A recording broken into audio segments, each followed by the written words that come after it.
Oke, halo semuanya, kembali lagi bersama saya Michael di sini. Di video kali ini saya tidak sendirian, saya ditemani teman-teman saya akan menjelaskan mengenai korupsi dan integritas. Pertama-tama kami akan memperkenalkan diri terlebih dahulu. Saya sendiri, Michael, selanjutnya ada Warnada Patricia, Christian Halim, Meta Saputra, dan juga Zikola Vladimir Vikikan. Nah, tujuan kami membuat video ini salah satunya adalah untuk memenuhi tugas kami sebagai mahasiswa di kampus MDP pada mata pelajaran pendidikan kewarganegaraan. Selain itu, kami juga ingin mengedukasi teman-teman sekalian mengenai apa sih korupsi dan integritas.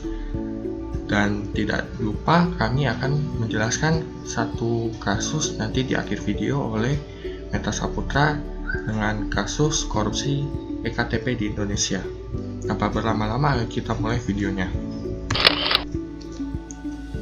Pertama, korupsi dan perilaku koruptif. Apa sih korupsi? Kita sudah sering ketemu kata korupsi ini di media sosial lah, di televisi lah. Jadi kalau bicara tentang korupsi itu tidak pernah ada sorotnya. Nah, korupsi ini adalah tindakan setiap orang yang secara melawan hukum melakukan perbuatan memperkaya diri sendiri atau orang lain atau suatu korporasi yang dapat merugikan keuangan negara atau perekonomian negara. Korupsi juga dapat diartikan tindakan setiap orang yang dengan tujuan menguntungkan diri sendiri atau orang lain atau suatu korporasi juga menyalahgunakan kewenangan, kesempatan atau sarana yang ada padanya karena jabatan atau kedudukan yang dapat merugikan keuangan negara atau perekonomian negara. Jadi nggak perlu bingung lagi kalau ketemu kata korupsi. Oke, Selanjutnya ada klasifikasi korupsi menurut Amin Rais. Yang pertama itu ada korupsi ekstorsif. Korupsi ekstorsif ini berkaitan antara korupsi yang dilakukan antara suatu pihak perusahaan dengan pejabat. Yang kedua, korupsi manipulatif, sama seperti ekstorsif ini, tetapi ada tambahan di sini. Jadi, korupsi manipulatif ini melibatkan pengusaha dan juga pejabat, di mana pengusaha ini meminta pejabat untuk mengeluarkan peraturan yang nantinya akan berguna untuk memajukan usaha si pengusaha ini. Selanjutnya ada korupsi karena ikatan dan kekeluargaan, pertemanan, dan sebagainya. Selanjutnya ada korupsi subversif, yakni mereka yang merampok kekayaan negara secara sewenang-wenang untuk dialihkan ke pihak asing dengan sejumlah keuntungan pribadi. Jadi contohnya seperti ini.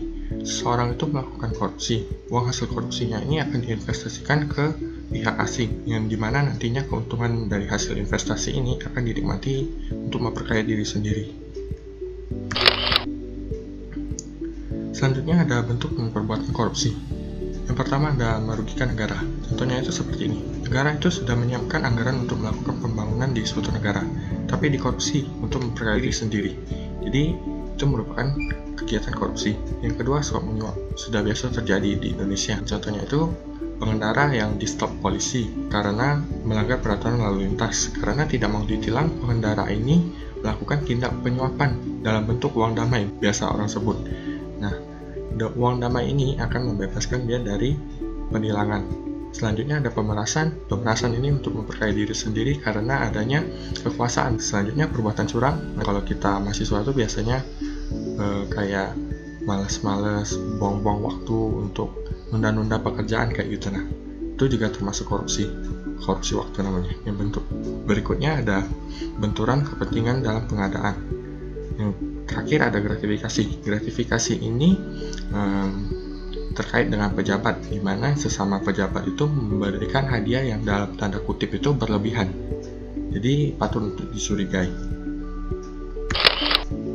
Selanjutnya ada faktor penyebab korupsi, yaitu dibagi menjadi dua, yaitu faktor internal dan juga faktor eksternal. Faktor internal ini dipengaruhi dari kepribadian diri seseorang. Yang pertama itu adanya sifat tamak atau rakus pada manusia. Itu adalah hal yang wajar karena manusia itu mau hidup untuk memenuhi kebutuhannya. Yang kedua itu gaya hidup konsumtif atau selalu merasa kekurangan. Selalu merasa kekurangan ini maksudnya di sini mereka itu tidak dapat mengelola keuangan mereka. Apa yang mereka ingin keluarkan itu tidak sesuai dengan pemasukan yang mereka miliki. Yang berikutnya adalah moral. Moral ini menyangkut kepribadian seseorang itu yang mudah tergoda dari hasutan orang lain.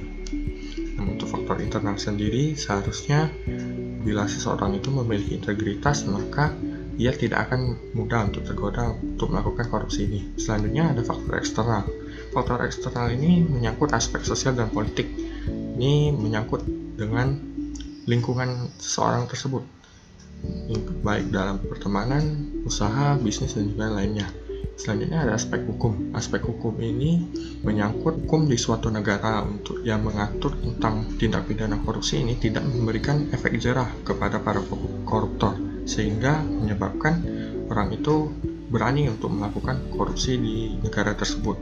Selanjutnya ada aspek organisasi yang meliputi manajemen yang lemah di perusahaan, tidak ada teladan dari para pemimpin, dan juga sebagainya.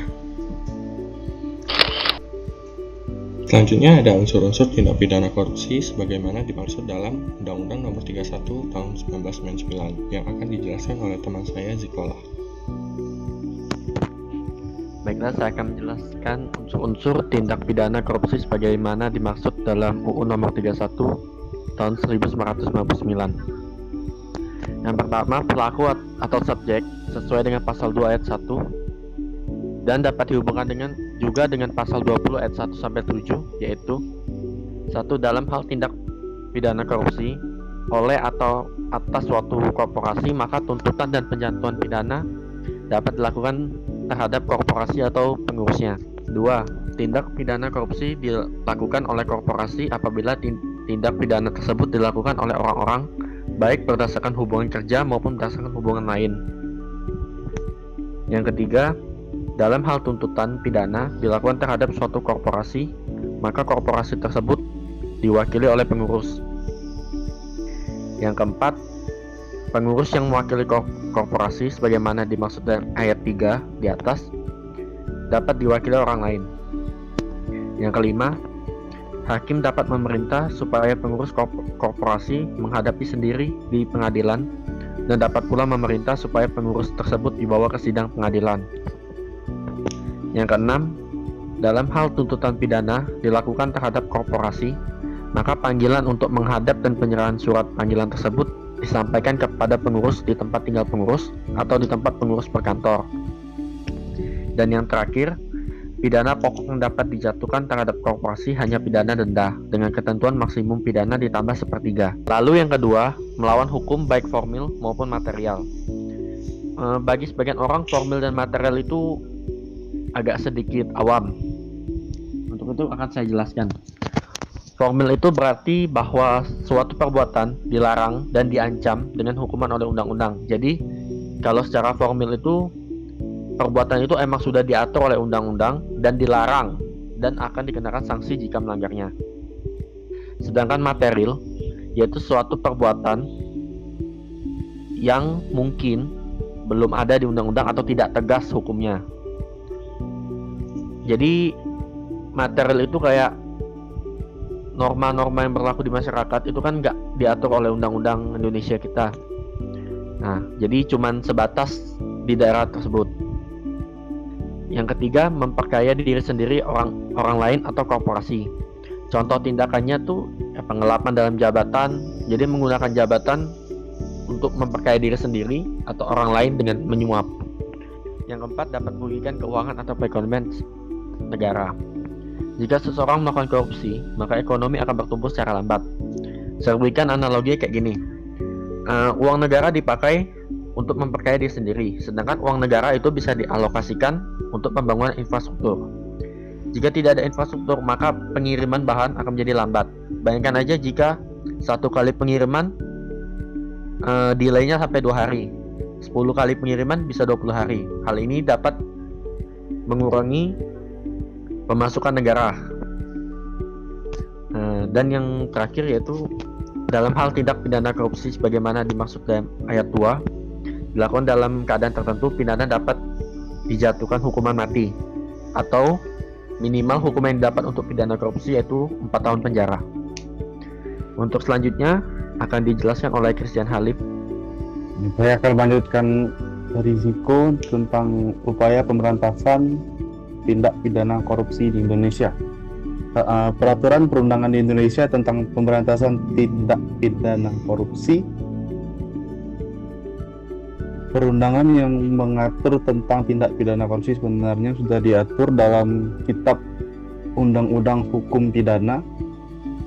Pasal-pasal dalam KUHP yang membuat tindak pidana korupsi adalah pasal 209, 210, 215, 216, 217, 218, 219, 220, 423, 425, dan 435. Penyalahgunaan jabatan dijelaskan di dalam bab 28 KUHP ayat 27. Namun demikian, pasal-pasal tersebut dirasa masih kurang jelas berbicara mengenai tindak pidana korupsi. Oleh karena itu, perlu ada peraturan-peraturan lain yang mendukung atau melengkapi KUHP tersebut.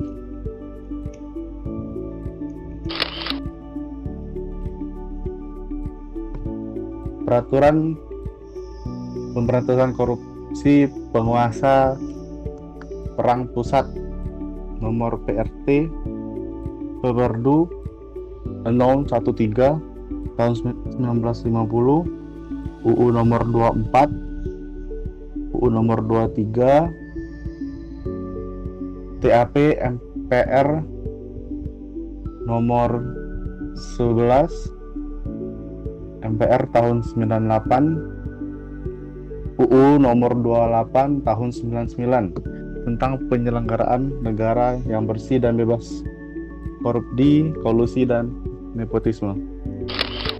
UU nomor 31 tahun 99 tentang pemberantasan tindak pidana korupsi. UU nomor 20 tahun 2001 tentang perubahan atas UU nomor 31 pada tahun 99 tentang pemberantasan tindak pidana korupsi. UU nomor 30 tahun 2002 tentang Komisi Pemberantasan Tindak Pidana Korupsi. UU nomor 7 tahun 2006 tentang pengesahan United Nations Convention Against Corruption tahun 2003. Peraturan Pemerintah nomor 71 tahun 2000 tentang peran serta masyarakat dan pemberian penghargaan dalam pencegahan dan pemberantasan tindak pidana korupsi. Dan selanjutnya akan dijelaskan oleh Wernanda Patricia. Integritas. Pengertian integritas adalah suatu kepribadian seseorang yang bertindak secara konsisten dan utuh, baik dalam perkataan maupun perbuatan, sesuai dengan nilai-nilai dan kode etik. Seseorang dianggap berintegritas ketika ia memiliki kepribadian dan karakter berikut. Contoh orang yang berintegritas: jujur dan dapat dipercaya, memiliki komitmen, bertanggung jawab, menepati ucapannya, setia, menghargai waktu, dan memiliki prinsip dan nilai-nilai hidup. Manfaat integritas. Manfaat secara fisik itu seperti individu yang memiliki integritas cenderung merasakan manfaat pada fisiknya, misalnya merasa lebih sehat dan bugar dalam melakukan kegiatannya. Yang kedua, manfaat secara intelektual. Individu yang berintegritas umumnya lebih mampu mengoptimalkan kemampuan ketimbang individu yang munafik. Yang ketiga, manfaat secara emosional. Umumnya, seseorang yang memiliki integritas juga memiliki motivasi, sadar diri, solidaritas tinggi, empati, simpati, dan emosi yang stabil. 4. Manfaat secara spiritual. Integritas menjadikan seseorang lebih bijaksana dalam memaknai segala pengalaman hidupnya. Yang terakhir, manfaat secara sosial.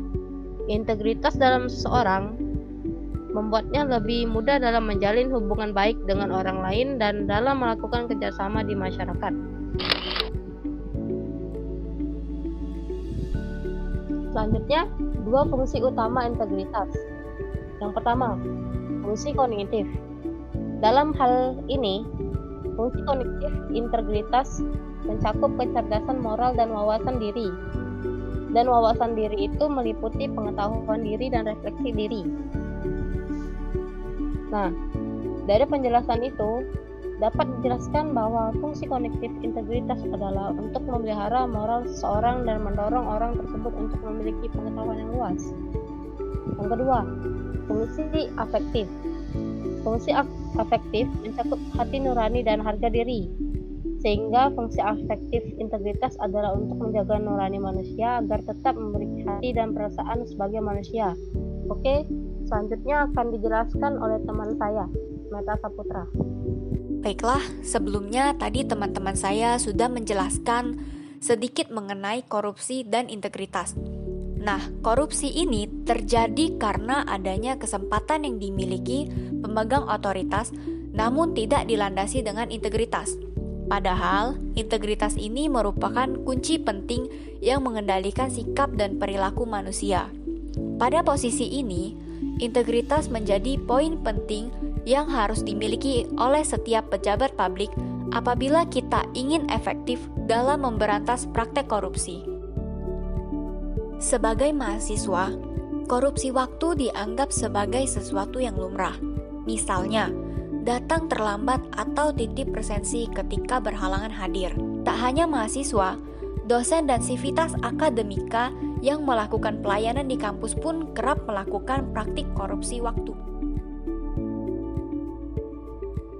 Kasus korupsi sering terjadi di Indonesia. Sebagai contoh, kasus EKTP. Kasus pengadaan EKTP ini menjadi salah satu kasus korupsi yang paling fenomenal. Kasus yang menyeret mantan Ketua Umum Partai Golkar Setia Novanto ini telah bergulir sejak tahun 2011 dengan total kerugian negara mencapai 2,3 triliun rupiah. Setidaknya, ada sekitar 280 saksi yang telah diperiksa oleh KPK atas kasus ini dan hingga kini ada 8 orang yang telah ditetapkan sebagai tersangka. Nah, selanjutnya kami akan memberikan salah satu contoh dari beberapa tokoh di Indonesia yang dikenal berintegritas, yakni adalah Muhammad Hatta. Mantan Wakil Presiden Muhammad Hatta ini dikenal sebagai sosok sederhana. Mundur dari jabatan orang nomor 2 di Indonesia pada tahun 1956, sejumlah tawaran mengalir kepada Hatta. Ia ditawari menjadi komisaris berbagai perusahaan hingga posisi di Bank Dunia. Tapi Hatta menolak. Dia memilih hidup dari uang pensiun.